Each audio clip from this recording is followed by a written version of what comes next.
much for watching. I am your Vaibhav and I welcome you all in today's class. The finished and the easiest way to learn the concepts of physics very clearly. Stay tuned with me so that I will be able to clear all the doubts of yours.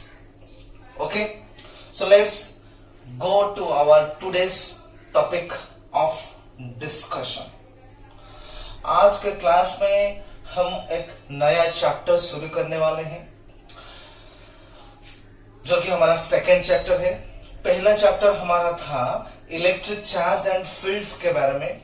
Electric charge and उसका field के बारे में previous जो lectures 24 lectures आया था।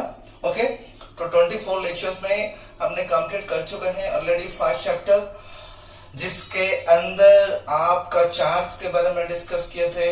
उसके बाद electric force के बारे में डिस्कस किए थे। उसके बाद electric field intensity, electric field lines, Gauss law, electric flux और एप्लीकेशंस ऑफ गॉस लॉ। सो इन सभी चीज के बारे में हमने फर्स्ट चैप्टर में डिस्कस ऑलरेडी कर चुके। सो आज का जो चैप्टर है वो चैप्टर 2 है, जो कि electrostatic potential and capacitance. Okay, जिसको आप ये भी बोल सकते हो कि electric potential and capacitance. Okay, so हम इस क्लास में इंट्रोडक्टरी आइडिया आपको देंगे। इलेक्ट्रिक पोटेंशियल एक्चुअली होता है क्या है, इलेक्ट्रिक पोटेंशियल एक्चुअली आखिर में होता क्या है। सो इलेक्ट्रिक पोटेंशियल को समझने के लिए हम लोगों को अच्छे से समझना जरूरी यह है कि इलेक्ट्रोस्टैटिक और इलेक्ट्रिक पोटेंशियल एनर्जी क्या है। इलेक्ट्रिक पोटेंशियल जानने से पहले हम ये समझेंगे इलेक्ट्रिक पोटेंशियल एनर्जी क्या होता है। उसके बाद इलेक्ट्रिक पोटेंशियल के बारे में समझेंगे। नेक्स्ट एक सिंगल आइसोलेटेड चार्ज के लिए पोटेंशियल एक पर्टिकुलर पॉइंट पे कितना आएगा वो हम कैलकुलेट करेंगे। ओके, उसके बाद हम ये बोलेंगे कि इलेक्ट्रिक पोटेंशियल एक्सियल एक डाइपोल के लिए एक्सियल लाइन पे कितना होगा, इक्वेटोरियल लाइन पे कितना होगा। ओके, नेक्स्ट उसके बाद डिफरेंट चार्ज डिस्ट्रीब्यूशन के लिए कॉन्टिन्यूअस और डिस्क्रीट चार्ज डिस्ट्रीब्यूशन के लिए पोटेंशियल कितना आएगा वो हम कैलकुलेट करेंगे। उसके बाद पोटेंशियल एनर्जी डाइपोल के लिए हम भी निकालेंगे। ओके, सो ये सब सेकेंड चैप्टर पे आने वाले हैं। ओके, सो ये क्लास को अच्छे से देखते रहिए और अगर आप चैनल पे नए हो तो चैनल को सब्सक्राइब करना मत भूलिए। ओके, और उसके साइड पे जो बेल आइकन है उसको भी क्लिक करना मत भूलिए, क्योंकि आपके पास नोटिफिकेशन आ सकता है, आएगा कि जितने भी वीडियोस आएगा ना उसका नोटिफिकेशन आपको मिल सकता है। ओके, सो पहले हम इलेक्ट्रिक पोटेंशियल एनर्जी क्या है वो समझेंगे। ओके, सो इसको समझने के लिए आपको थोड़ी बहुत ग्रेविटेशन जो चैप्टर था क्लास 11 का आपका फर्स्ट ईयर पे, उसका डेफिनेशन भी एक था gravitational potential energy, gravitational potential. So similar type का डेफिनेशन, सिमिलर टाइप का एक्सप्रेशन भी आएगा और उसी टाइप के तरह भी हम समझने वाले हैं। ओके, सो इलेक्ट्रिक पोटेंशियल एनर्जी एक्चुअली आखिर में होता क्या है। आपके पास एक सोर्स चार्ज है। ओके, क्या है, एक पॉजिटिव सोर्स चार्ज है। सो वो पॉजिटिव सोर्स चार्ज अगर आपके पास है, आप ये चाह रहे हो कि एक छोटा सा टेस्ट चार्ज, एक नन्हा सा टेस्ट चार्ज आप इंफिनिटी से ला रहे हो। ओके, इंफिनिटी मतलब उस जो सोर्स चार्ज का maximum field, sorry minimum field, जहां पे फील्ड 0 हो रहा होगा उस पॉइंट को हम इंफिनिटी बोल रहे हैं। सो उस पॉइंट से एक टेस्ट चार्ज हम ला रहे हैं, मतलब इंफिनिटी से एक टेस्ट चार्ज को ला रहे हैं। सो इंफिनिटी से एक टेस्ट चार्ज को लाने के बाद एक पर्टिकुलर डिस्टेंस पे सोर्स चार्ज से रखने के लिए जितने भी वर्क डन आपको करना पड़ेगा, वही वर्क डन को हम बोलेंगे इलेक्ट्रिक पोटेंशियल एनर्जी। डायग्राम के थ्रू और मैंने जो अभी अभी बोला ये दोनों को कंबाइन करके अभी हम समझने वाले हैं, ठीक है। सो पहले क्या करेंगे कि एक सोर्स चार्ज ले लेंगे। ओके भाई, सोर्स चार्ज हमने ले लिया जो कि प्लस क्यू मैंने बोल रहा हूं, ओके, जो कि ए पॉइंट पे है। ए पॉइंट पे आपका सोर्स चार्ज क्या है? Source charge, okay. सपोज उसका फील्ड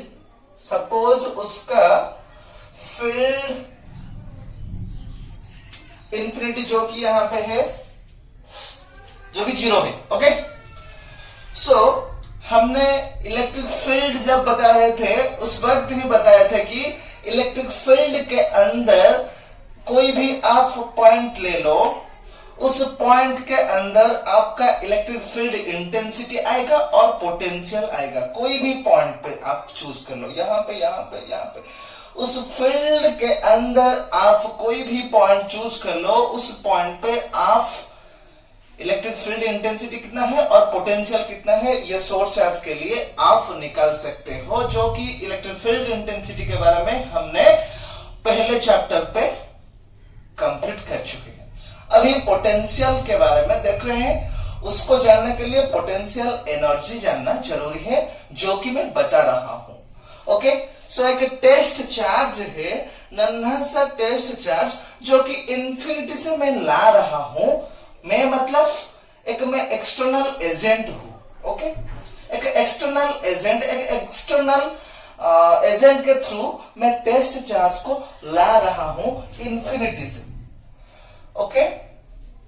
सो जब मैं ला रहा हूं तो आप बोलेंगे सर आप क्यों ला रहे हैं? क्यों ला रहा हूं?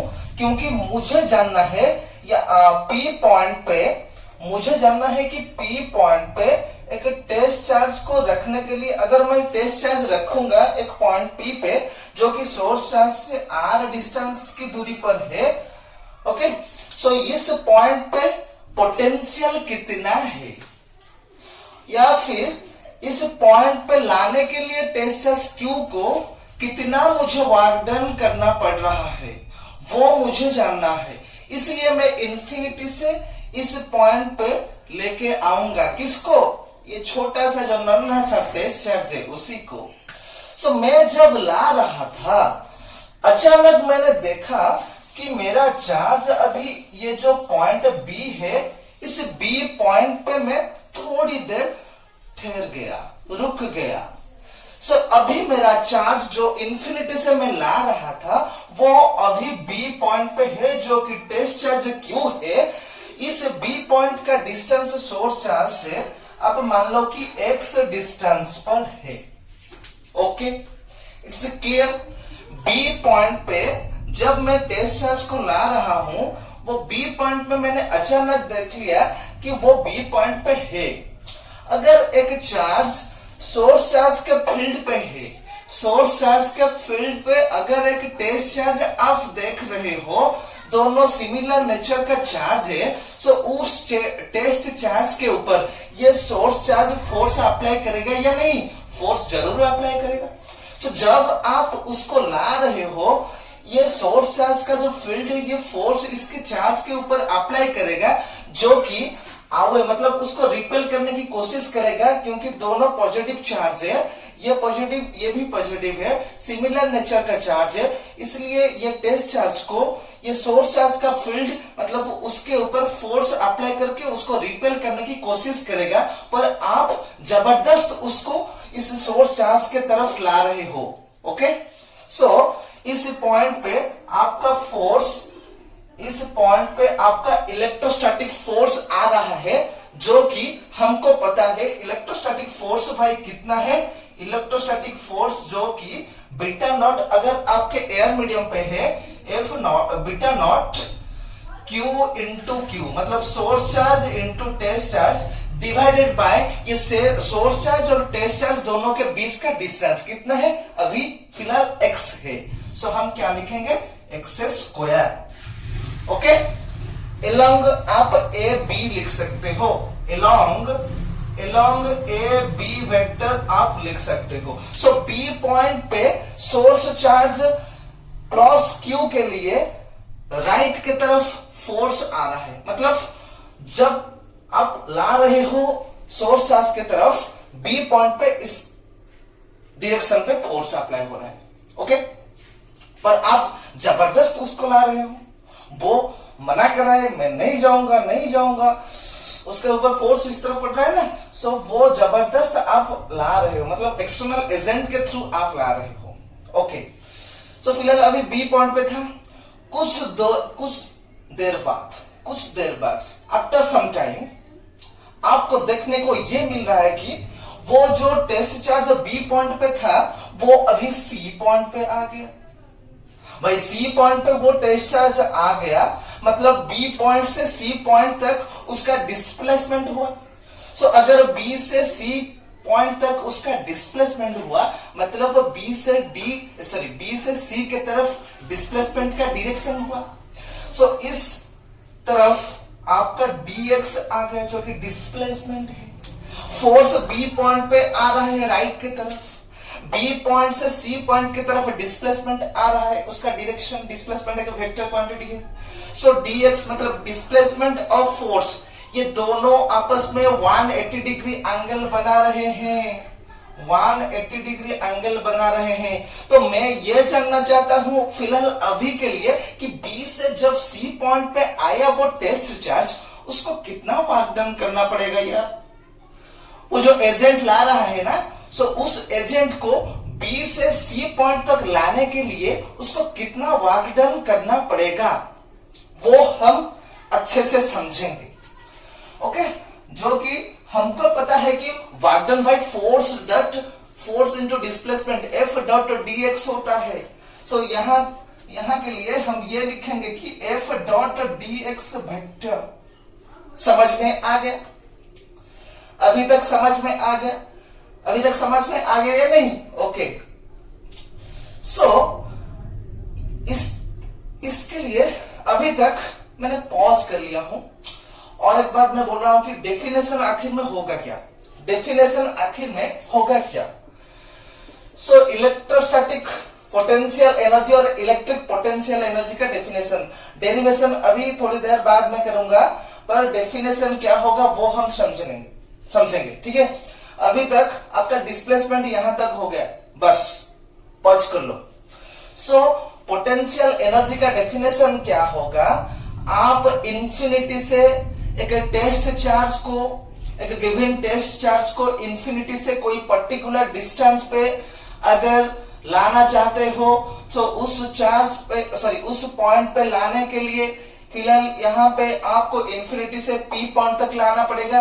सो इंफिनिटी से पी पॉइंट को लाने के लिए आपको जितना भी वर्क डन करना पड़ रहा है, सो उसी वर्क डन को हम बोलेंगे electric potential energy. It's clear to all of you. Definition क्या होगा, electric potential energy at any point, जो कि यहाँ पे पी पॉइंट है। So electric potential energy at any point inside the field, ये पॉइंट फील्ड के अंदर है। So electric potential energy at any point inside the field is defined as the work done in bringing the given test charge from infinity to that point against the field किस लिए, क्योंकि इस point पे force आपका right की तरफ जा रहा है, पर आप लेफ्ट की तरफ ला रहे हो चार्ज को। सो अगेंस्ट द फील्ड आप बोलेंगे, ओके।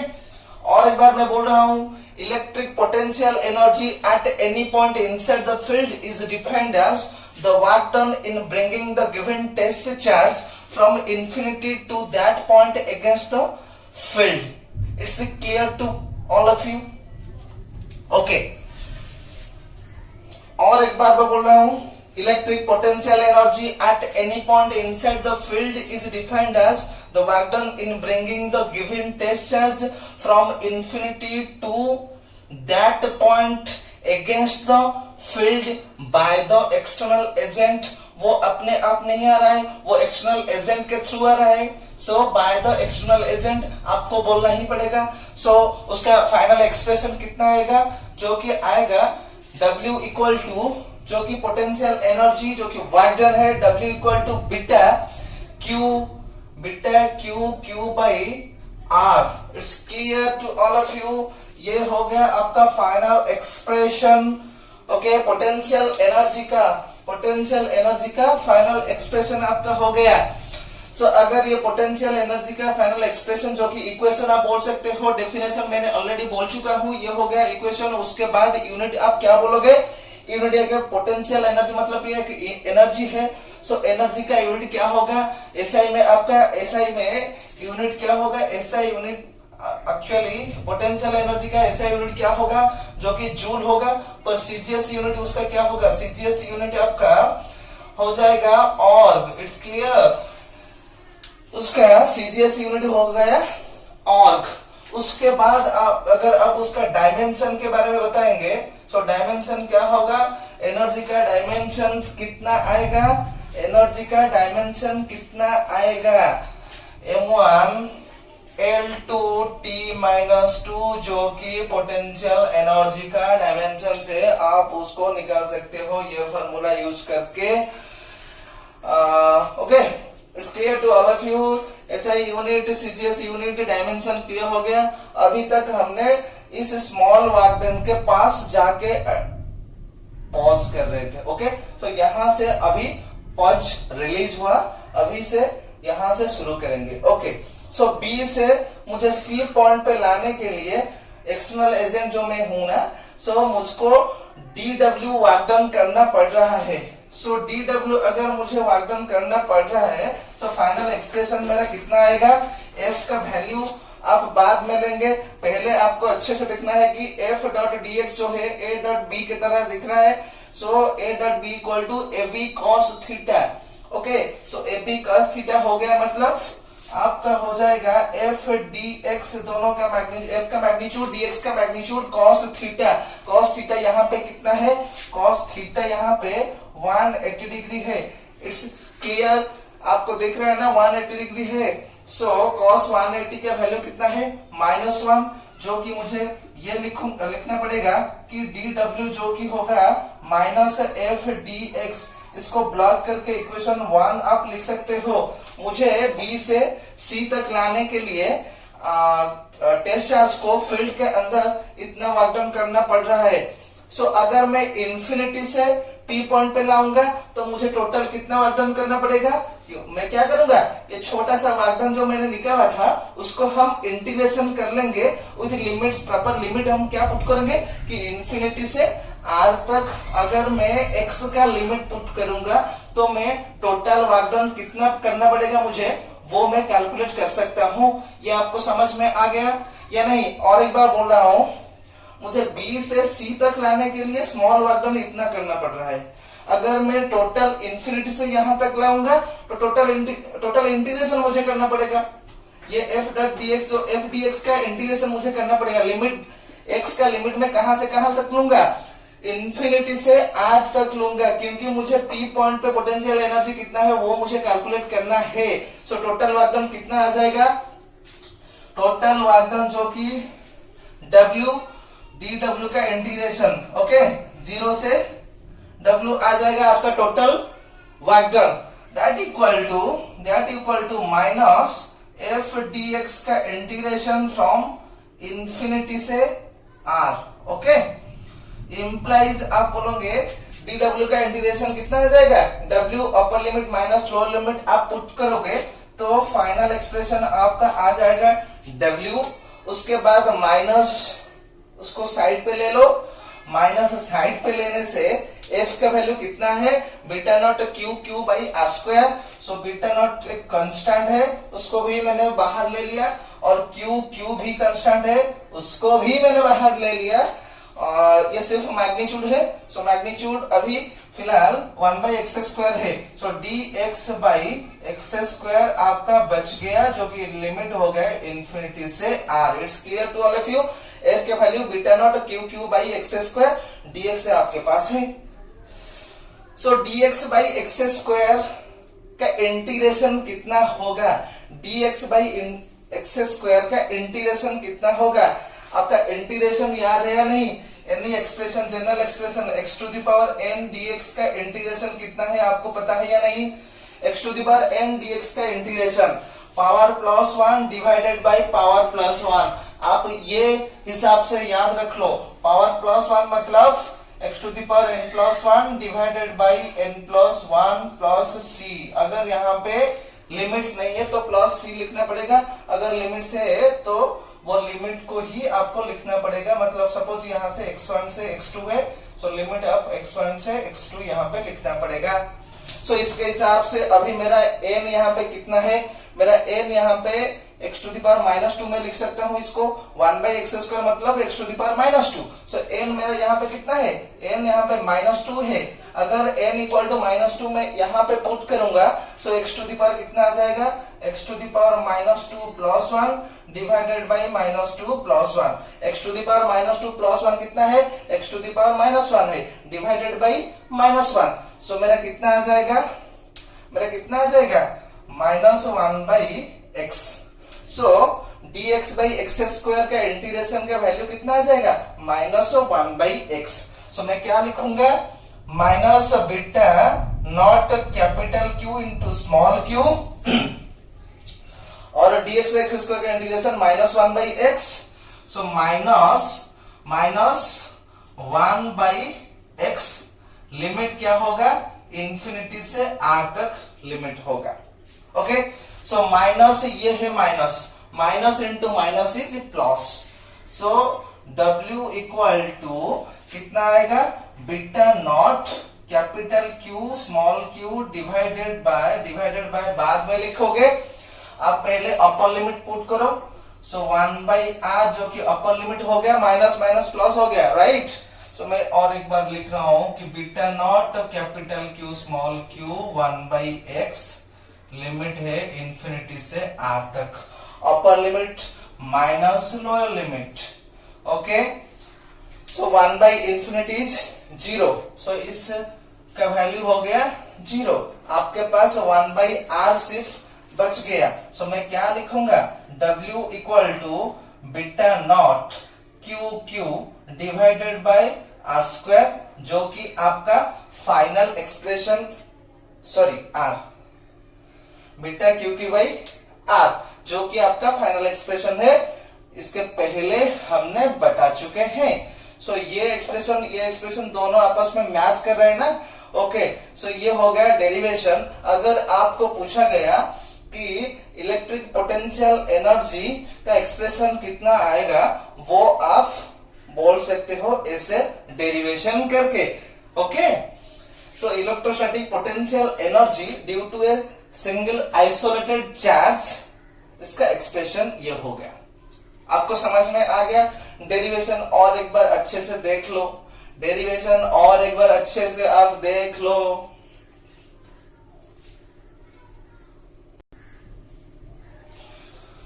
सो आपका फाइनल एक्सप्रेशन, अगर मैं एनी मीडियम के बारे में बताऊंगा, सो W any will be equal to beta any Q divided by R आपका आ जाएगा।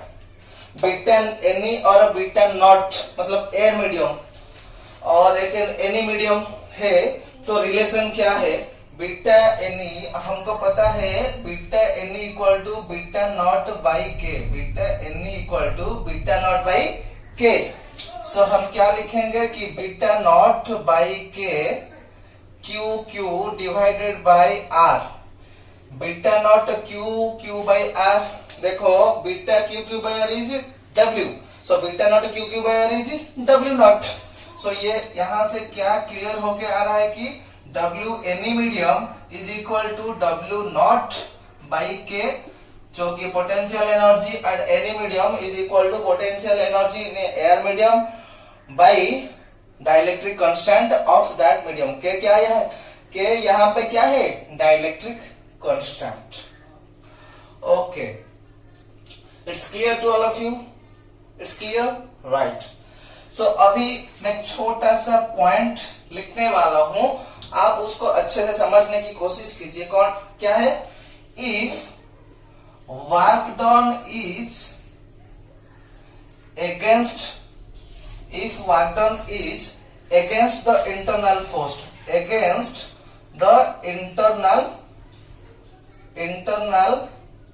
force, then potential energy increases, potential energy increases. अगर इंटरनल फोर्स के अगेंस्ट पे वर्क डन हो रहा है सो पोटेंशियल एनर्जी आपका इंक्रीज होता हुआ नजर आएगा। अदरवाइज क्या होगा? Otherwise decreases. कैसे? अगर यहाँ पे आपका सोर्स चार्ज है सो यहाँ पे मैं एक टेस्ट चार्ज लूंगा। सो इस टेस्ट चार्ज के ऊपर इस सोर्स चार्ज के लिए फोर्स राइट की तरफ आ रहा है, पर आप चार्ज को लेफ्ट के तरफ एजेंट के थ्रू ला रहे हो। इसी सोर्स चार्ज के लिए इस टेस्ट चार्ज के ऊपर राइट की तरफ फोर्स पड़ रहा है, मतलब वो इंटरनल फोर्स है।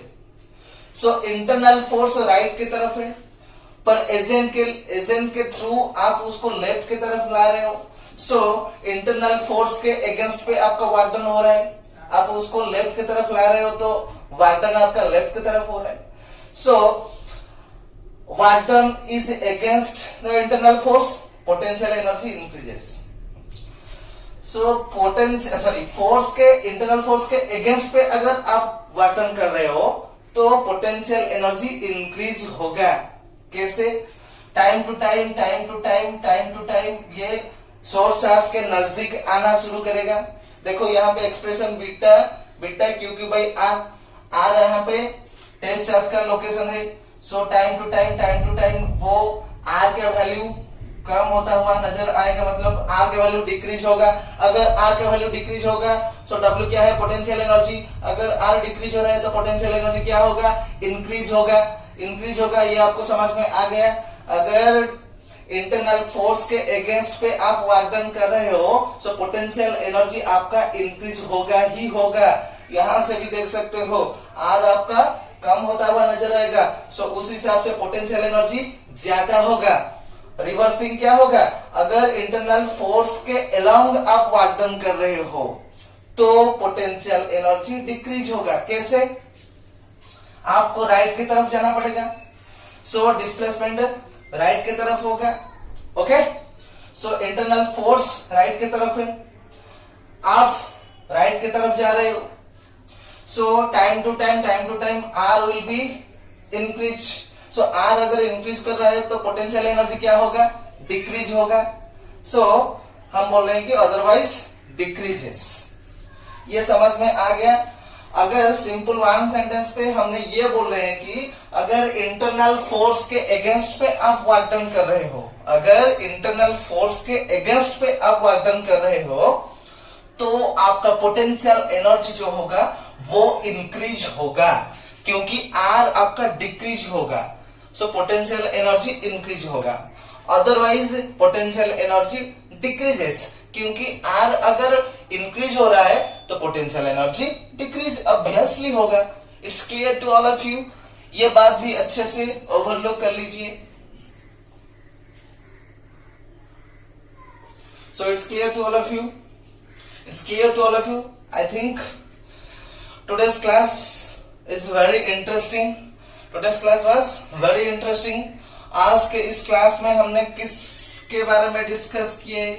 आज के इस क्लास में सर हमने पोटेंशियल एनर्जी, जो कि इलेक्ट्रिक पोटेंशियल एनर्जी, उसके बारे में डिस्कस किए। सो आखिर में हम ये बात बोल लेंगे कि इलेक्ट्रिक पोटेंशियल एनर्जी आखिर में होता क्या है, और एक बार मैं डेफिनेशन आपको बोलना चाहता हूं, उसको अच्छे से विजुअलाइज करने की कोशिश कीजिए। आप टेस्ट चार्ज को इंफिनिटी से धीरे धीरे ला रहे हो सोर्स चार्ज के नजदीक, पर इंटरनल फोर्स की वजह से वो राइट की तरफ उसको धकेलने के लिए कोशिश करेगा, पर आप उसको जबरदस्त ही ला रहे हो सोर्स चार्ज की तरफ। सो आप सोर्स चार्ज की तरफ जो ला रहे हो, एक पर्टिकुलर पॉइंट पे लाने के लिए इलेक्ट्रिक फील्ड के अंदर आपको जितना वर्क डन करना पड़ रहा है, उसी वर्क डन को आप बोलेंगे पोटेंशियल एनर्जी उस पॉइंट पे। ओके, सो और एक बार मैं बोल रहा हूं, electric potential energy at any point inside the field is defined as the work done in bringing the given test charge from infinity to that point against the field by the external agent। उसी को हम बोलेंगे क्या?